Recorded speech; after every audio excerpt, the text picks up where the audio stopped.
골리앗을 죽이고 그 어려움에서 해낸 그 승리를 했건만 시기와 질투하는 것 때문에, 사울의 시기와 질투 때문에 그는 쫓김을 받아야만 했어요.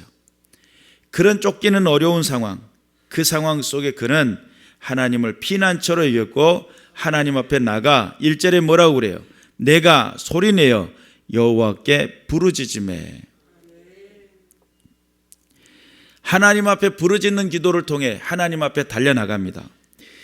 여기에서 하나님 앞에 달려나가는 그 측면에서는 하나님은 나의 기도를 들으신다는 믿음, 하나님이 내 기도를 들으실 뿐만 아니라 내 상황과 내 모든 조건에서 나를 건지신다는 믿음, 원수들의 압제 앞에, 원수들의 그 공격 앞에 이기고 승리할 수 있다는 그런 분명한 믿음을 가지고 다윗은 하나님을 피난처로 여겼고 하나님 앞에 나아갔습니다. 쫓기고 궁지에 몰려 고독해지고 있을 때에 다윗은 어떤 선택을 했는가? 하나님 앞에 부르짖는 선택을 했다. 2절에 보니까 내가 내 원통함을 그 앞에 토하며 내 우환을 그 앞에 진술하는도다. 여러분, 내 속에 있는 그 생각과 내 속에 있는 그 아픔들을 누구에게인가 이야기를 한다고 한다면 그 누구에게는 신뢰하지 않으면 할 수가 없어요. 내 속내를 드러낸다는 것이 쉬운 일은 아니잖아요. 그런데 하나님 앞에 나의 속내를 드러냈고 하나님 앞에 부르짖는 기도를 통해 달려나갈 때에 나의 온통함을 들어주세요. 하나님은 나의 온통함을 아시고 이 온통함에서 건져내실 수 있을 줄로 믿습니다 라고 하는 분명한 믿음, 그리고 내 우환을 그 앞에 진술했다는 거예요. 4절에 보니까 내 우편을 살펴보소서. 나를 아는 자도 없고 피난처도 없고 내 영혼을 돌아보는 자도 없나이다. 이 세상에서는 내가 내 마음의 안식을 얻고 내가 도피하고 피난처에 내가 들어가서 그 가운데서 내가 평안을 누릴 만한 그런 장소가 없다는 거예요. 오직 누구만이, 하나님만이 나의 피난처라는 거예요.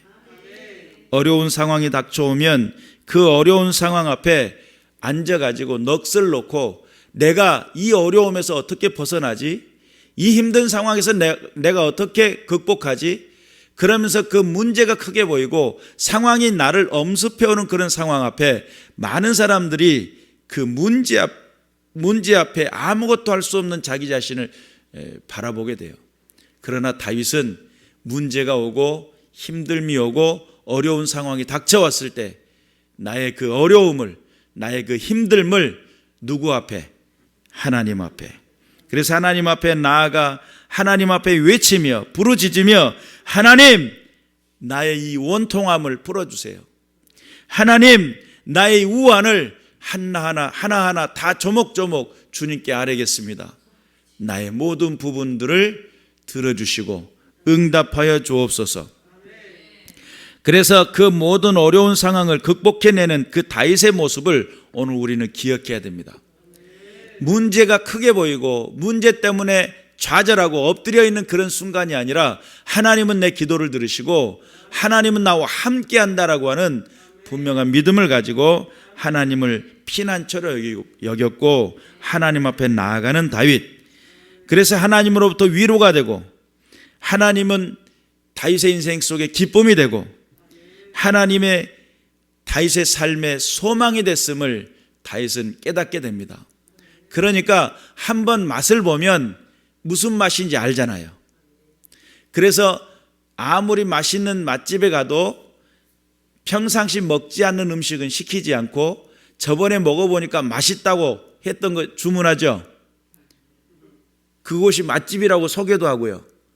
여기 가면 무엇을 하는데 그 메뉴가 진짜 맛있어 라고 소개를 하잖아요. 하나님 안에서 은혜를 맛보고 하나님의 그 위로하심을 맛보고 하나님이 나와 함께하는 그 든든함을 맛보고 하나님은 나의 인생 속에 역사하시는 그 능력을 맛보고 하나님이 보호하시는 그 안전함을 느낀다면, 그곳이 피난처라고 느꼈다면 여러분 둘째로 찾지 않겠어요? 하나님은 인생 속에 피난처이심을 믿으시기를 주님의 이름으로 축원합니다. 둘째로 기억해야 될 것은 다윗은 문제 해결의 근본적인 해결을 하나님을 통해서 이루었습니다. 세상의 그 어떤 것도 자기 자신에게 안전함을 주지 않고 오직 하나님만이 나의 이 문제를 해결하실 분이시다라고 느꼈다는 거예요. 그래서 사울에게 쫓길 때도 남도 아닌 자신의 유다지파 사람 중에 10사람이라고 하는 사람이 있었어요. 그 사람들이 고발을 해요. 집안 사람이라고도 해도 될 법한 유다지파니까 다윗의 먼 친척이죠. 가까운 친척이에요. 이스라엘이라고 나라 자체가 전체가 다 친척이지만 특히나 그 집안의 어른이 유다라고 하는 그 어른 밑에 자손이니까 같은 집안 사람이에요. 그런데 그 집안 사람의 고발로 인해 가지고 다윗은 그 어디도 숨을 수가 없어요. 나타났다 하면 그 사람이 가서 고발하는 거예요. 그러니까 이 다윗은 어디에도 피할 수도 없고 그래서 광야로 도망간 상태입니다. 광야에 도망가 있는 상태 속에 다윗의 그 마음 속에 찾아오는 이 감정들은 어떤 감정들이었을까? 그래도 집안 사람들은 자기를 옹호해주고 지켜줄 법도 한데 오히려 더 집안 사람들이 물고 뜯고 엎져가지고 아주 그냥 못 살게 하는 거예요. 열심히 교회 생활하고 신앙생활할 때 외부에서 상처받는 것이 아니고 같이 교회 다니는 식구들끼리 얼굴 붉히고 다투고 있다고 한다면 집안 다툼 아니겠습니까? 그런 느낌인 거죠. 그때 이 다윗의 마음속에 찾아오는 이 마음속에 일어나는 이 감정들은 과연 어떤 감정들이었을까? 시쳇말로 그러죠. 세상에 믿을 놈 하나도 없다. 이런 이야기 하지 않겠어요? 자, 그때 그러한 마음의 불에 댄 화상처럼 쓰라렸을 겁니다. 정말 내가 여기서 어떻게 해야 되지? 라고 하는 그런 여러 가지 많은 그 상황 속에 밤을 지새웠을 수도 있어요. 내가 이 어려움 속에 과연 나를 이해해주고 나를 용납하고 나를 동조해주고 나에게 응원의 박수를 해줄 사람으로 여겼던 사람이 공격하고 올무를 두고 넘어지게 하려한다는 거예요. 그때 오는 이 마음의 상처는 어떻겠어요? 정말 쓰라르겠죠. 인정받지 못한 것에 대한 그 쓰라림, 꼭 불에 댄 화상처럼 그렇게 힘들게 다가오는 그 모든 상황 앞에서 다윗은 무엇을 결정하냐면 3절에 내 심령 속에 상할 때에도 주께서 내 길을 아셨나이다. 나의 행하는 길에 저희가 나를 잡으려고 올무를 숨겼나이다. 그러한 모든 상황 속에 다윗은 철저하게 하나님 앞에 어떻게 하냐면 부르짖는 기도를 합니다. 하나님 들어주세요. 이 온통함과 이 분함과 이 고통 속에서 나를 건져주세요. 자신을 돕는 사람들이 죽어가고 박해받는 것을 참을 수가 없었습니다. 다윗을 옹조하고 동조만 하기만 해도 제사장이 85명이 죽어버렸어요. 그러니까 다윗은 그것이 나 때문에 빚어진 사건이다라고 하는 생각이 드니까 얼마나 괴롭겠어요. 힘들겠죠. 얼마나 힘들겠어요.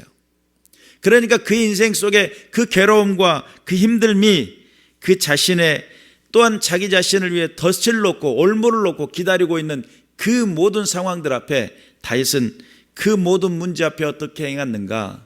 하나님 앞에 부르짖는 기도를 근본적인 해결은 하나님께 있습니다 라고 하는 분명한 신앙의 고백으로 하나님 앞에 나가고 있음을 믿으시길 바랍니다. 그래서 신뢰가 깨지고 배신되어지는 모든 상황 속에 그 내용을 알고 그 내면의 깊은 곳에서 치솟아 올라오는 그 분노를 마주대할 때, 여러분 인생을 살다 보면 정말 이 분노가 치솟아 올라올 때가 있어요. 믿을만 했고 정말 응원의 박수를 쳐줄 것 같았고 함께 해줄 것 같은 사람들의 배신, 이 배신을 딱 경험하고 나면 속에서부터 미친 듯한 분노가 올라올 수 있어요. 그때 어떻게 했느냐? 다윗은 그 고독함에서, 그 억울함에서, 그 온통함에서, 그 배신감 앞에, 그 분노들, 그 미움들 앞에 그 모든 것들을 다 하나님 앞에 싸들고 갔어요.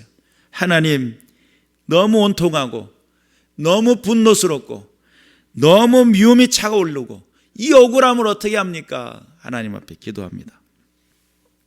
그래서 다윗은 하나님을 선택하고 하나님 앞에 부르짖는 기도를 통해 철저하게 하나님 앞에 엎드리는 믿음의 사람이었습니다. 사람이 부르짖을 때는 어떤 상황일까요? 사람이 부르짖어서 뭔가를 이야기할 때 어떤 상황일까? 보편적으로 부르짖을 때는 일상의 시간이 아니겠죠. 뭔가 홀로 있는 그 외로움에 사무쳐 있을 때, 또는 정말 믿는 믿음의 배신이라 배신감으로 가득 차 있을 때 치밀어 올라오는 그 분노의 외침이 될 수도 있을 것이고, 또한 내 마음속에 미움이 정말 살인처럼 변하는 그런 순간에 미쳐버리는 상황 속에 부르짖겠죠. 그러지 말라고 이런 부르짖음이 있을 거 아닙니까? 그런 상황들, 너무나 크나큰 일을 당하면 처음에는 실수만 나옵니다. 그냥 헛웃음만 나와요. 너무 크나큰 일을 당하면. 그런데 그 크나큰 일을 당한 다음에 그 시간이 조금 흘러갈 때마다 뭐가 되냐면 그 크나큰 상황이 무게감으로 삶의 현장 속에 짓누르고 내 마음 속으로 파고 들어올 때 너무 크다 보니까 내 마음은 좁은데 큰 사건이 내 마음 속에 치고 들어오니까 그 내 마음을 후벼 파는 그 아픔, 그 괴로움, 그 고통을 느끼게 되는데, 그 무게감 때문에 상황으로 밀려 들어오는 그 육체와 그 마음 속에 찾아 들어오는 그 강력한 그 무거움이 나를 부르짖게 만들어요. 어떻게 해요? 죽겠습니다, 살려주세요라고 하는 외침이 외쳐지겠죠. 그래서 그 아픔의 크기가 한계치를 넘어설 때 비명을 지르듯이 부르짖게 됩니다. 그 부르짖음 앞에 하나님 앞에 엎드려서 하나님 도우심을 바라고, 하나님 도와주세요, 하나님 함께 해주세요 라고 하는 외침이 되겠죠. 지난주에도 말씀을 드렸습니다. 하나님께서 우리에게 대한 축복을 계획하시고 우리가 그 축복의 자리에 은혜를 누리는 것을 하나님이 그토록 원하고 계셔요. 그런데 하나님은 단순히 모든 사람에게 동일하게 그 은혜와 그 축복과 그 평강과 그 능력을 주시는 게 아니라 하나님 앞에 믿음으로 반응하고 믿음으로 나오는 백성들에게 주신다라고. 그래서 에스겔서 36장 37절에 그래도 이스라엘 족속이 이같이 자기들에게 이루어주기를 내게 구하여야 할지니라. 하나님이 축복을 계획하시고 이스라엘 백성들에게 은혜와 구원을 베풀기로 작정하신 구속사의 계획이 있어요. 그럼에도 불구하고 너희가 내게 구하여야 하나님께서 들어주시겠다는 거예요. 그리고 38절에 보니까 그리한즉 그들이 나를 여호와인 줄 알리라. 하나님 앞에 기도하지 않는 것은 하나님의 그 능력을 보지 못하게 만들어요. 하나님 앞에 엎드리며 하나님 도와주세요 라고 기도할 때에 하나님의 큰 도움의 손길을 보게 될 줄로 믿습니다. 하나님의 도우심은 기도하고 들으시고 응답하시는 그 법칙에서 벗어나지 않아요. 내가 기도하면 응답하는 그 법칙에서 벗어나지가 않아요. 여러분, 제가 혹시 로또 당첨 1등을 했다고 가정을 해보겠습니다. 제가 1등 됐다는 이야기가 아니에요. 목사님 로또 당첨됐대 이렇게 소문내지 마세요. 당첨이 됐다고 가정을 해봅시다. 1등은 그냥 아무 데서나 그냥 주는 게 아니에요. NH농협 본사에 찾아가야 돼요. 근데 본사에 찾아갈 때 그냥 가면 안 되고요. 로또 당첨된 숫자가 적어진 그 로또권을 들고 또 한 가지 더 있어야 돼요. 신분증을 지참을 해야 돼요. 그리고 신분증을 지참하고 이 로또 복권을 들고 가면 1층에서 안내원을 만나게 됩니다. 여기 어떻게 오셨습니까? 물으면 저 로또 당첨 1등 됐는데 어떻게 해야 되죠? 그러면 안내원의 인도함을 따라 전용 엘리베이터가 있어요. 여기는 전용이에요. 이거는 1등 당첨된 사람만 갈 수 있는 전용 엘리베이터가 있어요. 예전엔 15층에 있었는데 지금 3층으로 옮겼답니다. 너무 자세하게 알려드리는 건가? 자, 3층을 옮겼는데 전용 엘리베이터를 타고 3층을 딱 가게 됩니다. 그러면 거기서 번호표를 뽑고 기다리는데 보편적으로 1등 당첨이 작은 수일 때는 이 금액이 당첨금이 엄청 많고요. 숫자가 여러 명이 될 때는 이걸 n분의 1로 나누잖아요. 그래서 이제 수억이 돼요. 수억이. 지난주는 9억 정도 되더라고요. 1등 당첨이.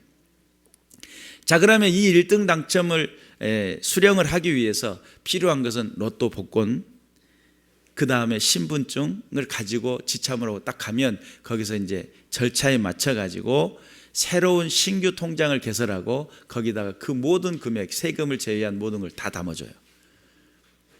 물론 이제 거기 여러 가지 보험 상품에 대한 이야기 설명을 있긴 있다고 그래요. 그건 다 제끼고. 자, 그러면 1등 당첨된 로또 복권을 들고 자랑만 하고 있어요. 봐라, 나 1등 됐다. 자랑만 하고 있어요. 그리고는 잘 곱게 주머니에 모셔놨어요. 이 사람은 그가 당첨된 금액이 예를 들어 10억이라고 가정을 해봅시다. 10억을 누려야 되는데 누릴 수 있어요, 없어요? 못 누리죠? 왜 그렇죠? 복권을 들고 어디를 가야 돼요? 본사에 찾아 나가야 돼요. 그냥 가면 안 되고 신분증을 가지고 가야 돼요.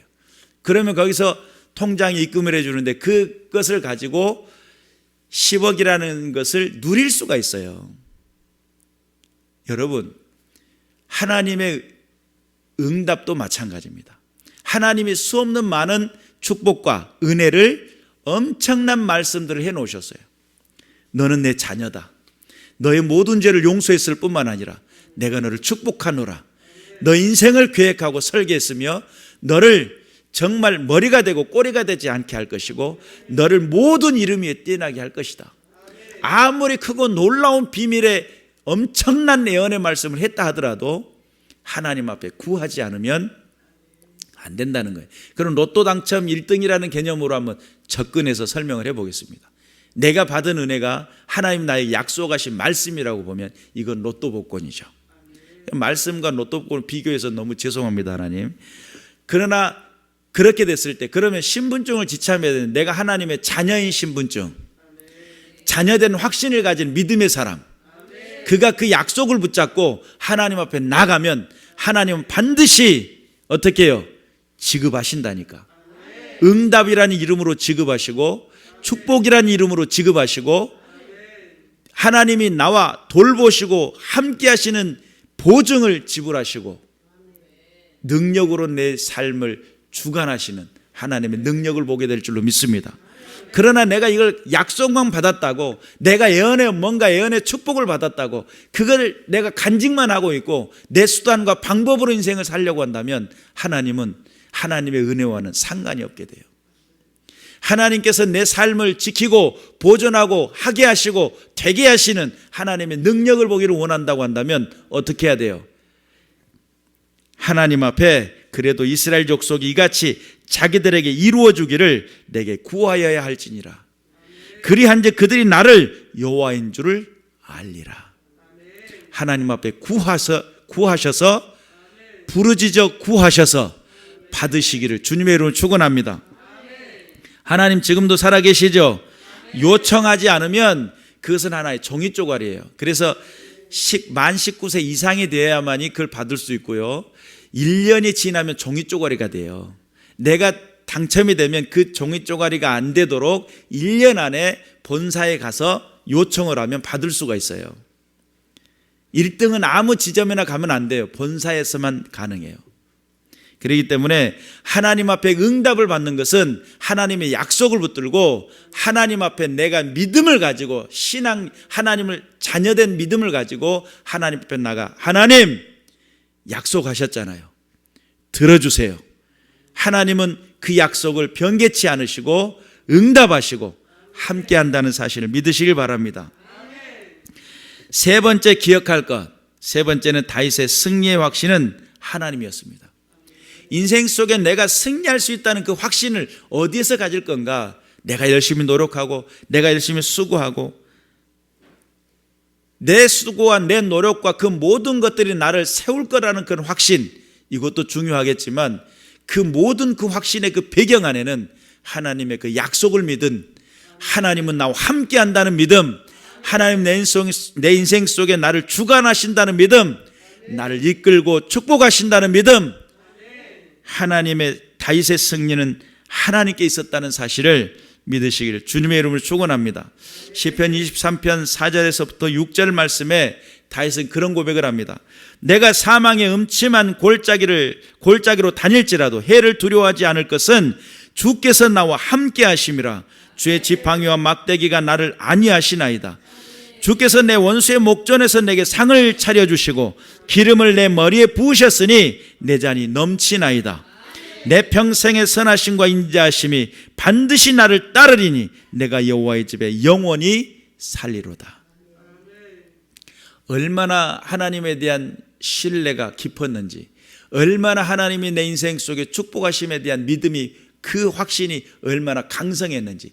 하나님은 내가 음침한 사망의 골짜기에서도 나를 건지시는 분, 원수의 목전에서 내게 상을 베푸시고 그냥 상을 차려주신대요. 자, 콩나물 이런 상을 차려주신다는 거예요. 내 잔이 넘치게 해주신다는 거예요. 그 승리의 축배의 잔이죠. 내 평생의 선하심과 인자하심이 반드시 나를 따르리니 내가 여호와의 집에 영원히 거하리로다. 그러니 다윗의 인생 속에 승리의 확신은 하나님께 있었다는 사실. 그러니까 그 하나님께 승리의 확신이 있었기 때문에 그는 어떻게 해요? 부르짖는 기도가 가능한 거예요. 하나님 도와주세요. 여기서 부르짖는 기도가 패배의식 속에 나오는 외침이 아니에요. 하나님 나와 함께 하실 거라고 하는 확신 속에서 외치는 기도예요. 하나님 내 인생 속에 역사하시고 축복하시고 함께 한다는 그 믿음을 통해 마음속에서 일어나는 확신 속에서 외치는 외침이에요. 하나님 부르면 내게 응답이나 하실까? 하나님 외치면 나에게 반응이나 하실까? 그런 개념이 아니라 하나님은 내가 하나님의 이름을 부르면 하나님 나와 함께 하신다. 그 승리의 확신의 그 배경이 하나님 앞에 외치게 만들고 하나님 도와주세요라고 하는 그 외침의 그 승리 확신의 그 배경 속에 외쳐지는 기도라는 사실 믿으시기를 주님의 이름으로 축원합니다. 우리가 6절의 말씀이 우리가 읽었던 시편 142편 6절에 보니까 나의 부르짖음을 들으소서. 나는 심히 비천하나이다. 나를 핍박하는 자들에게서 나를 건지소서. 그들은 나보다 강하니이다. 내 영혼을 옥에서 이끌어내사 주의 이름을 감사하게 하소서. 주께서 나에게 갚아주시리니 의인들이 나를 두루리이다. 얼마나 확신에 가득 찼으면 나는 약하지만 하나님이 나를 도우시면 나는 연약하고 비천하지만 나를 뭐라는 거예요? 나를 지키는 의인들이 나를 둘러싸가지고 나를 보호할 거라는 거예요. 그래서 오늘 이 두루리다는 카타르라고 하는 이 단어는 에워싸다라는 그런 뜻이에요. 그래서 다윗의 인생 속에 그 성경에 보면 사무엘하 23장 39절에 총수가 37명이었더라 그래요. 다윗의 용사들은 어마어마한 사람들입니다. 한 사람이 막 800명을 죽여요. 어떤 사람은 300명을 죽이고 사자를 죽이고요. 막대기 하나 들고 가가지고 그 상대방이 들고 있는 창을 뺏어가지고 죽이고요. 이런 사람들이 엄청난 사람들이죠. 손에 칼이 붙도록 싸움을 해도 자기는 상하지 않고 손에 물집이 나가지고 칼이 붙을 정도로 싸움에서 이길 정도로 강력한 사람들이 어떻게 해요? 다윗 주변에 다윗을 세워가지고 다윗을 왕으로 추대하고 다윗의 주변에 포진하면서 모든 전장에서 이기고 승리하게 만드는 다윗의 용사 37명. 지금 이 상황에 다윗이 기도했던 142편은 지금 다윗의 용사들 아직 못 본 상황이에요. 그런데 이 의인들이 나를 두루리이다. 앞으로 하나님의 그 나라와 그 복음을, 그 능력을 세대 속에 나타낼 때에 나를 돕는 자들, 그 의인의 백성들이 함께하는 동역자들, 그 믿음의 사람들이 나를 두루리이다. 하나님의 영광을 드러내고 하나님의 뜻을 드러낼 때에 하나님께서 나와 함께 하실 때에 동역하고 함께하며 능력을 나타낼 믿음의 사람들이 나와 함께 동역하며 하나님 나라를 세워나가고 하나님의 민족이 든든히 세워나가는 그런 은혜를 보게 할 것이다. 믿으시기를 바랍니다. 하나님 앞에서의 그 약속을 믿는 사람, 하나님 나와 함께하는 그 확신이 있는 사람, 하나님의 뜻을 드러내며 주의 영광을 드러내기로 작정한 사람, 그 다윗에게는 오늘 우리가 기억해야 될 세 가지, 다윗은 하나님은 나의 피난처라고 하는 사실, 다윗은 모든 문제의 근원의 해결을 하나님을 통해서 이루었다는 사실 뿐만 아니라 다윗은 모든 상황 속에 승리의 확신을 가지고 하나님 앞에 나갔는데 그는 앞으로 되어질 미래의 일까지도 예언을 했던 의인들이 나를 두르고 협력하며 하나님의 영광을 드러내는 믿음의 세대까지 보았던 사람 다윗입니다. 우리가 오늘 또 한번 기억해야 할 것은 여러분 인생의 삶을 살다 보면 하루에도 수없는 많은 사건들이 있잖아요. 어려운 부분들을 만나잖아요. 그때마다 어떻게 합니까? 문제가 크게 보이고 상황 앞에 엎드리게 되고 내가 지금 여기에서 그 염려가 나를 엄습하며 이 마음속에 두근거림 또한 미움과 분노가 가득 찰 때 나는 어떻게 하느냐는 거예요. 하나님 앞에 엎드리고자 하는 분명한 믿음이 있으시길 바라고 부르짖는 기도는 하나님을 외면하지 않으시고 하나님 앞에 파고드는 자녀로 이해하시고 나를 감싸 안아주시며 그가 믿음과 확신을 가지고 하나님 앞에 부르짖었을 때 하나님은 응답하시고 역사하셨다는 사실을 믿으시길 바라고 여러분의 인생 속에서도 하나님 앞에 부르짖는 기도를 통하여 하나님의 살아계심을 맛보는 그 맛보고 나면 그 맛을 아는 사람들은 또 찾게 되는 찾으면서 다른 사람이 이야기하죠. 그 집 맛집이라고 그 정말 좋은 곳이라고 자랑할 수 있는 믿음의 자랑꾼들 되시기를 주님의 이름으로 축원합니다. 기도하겠습니다.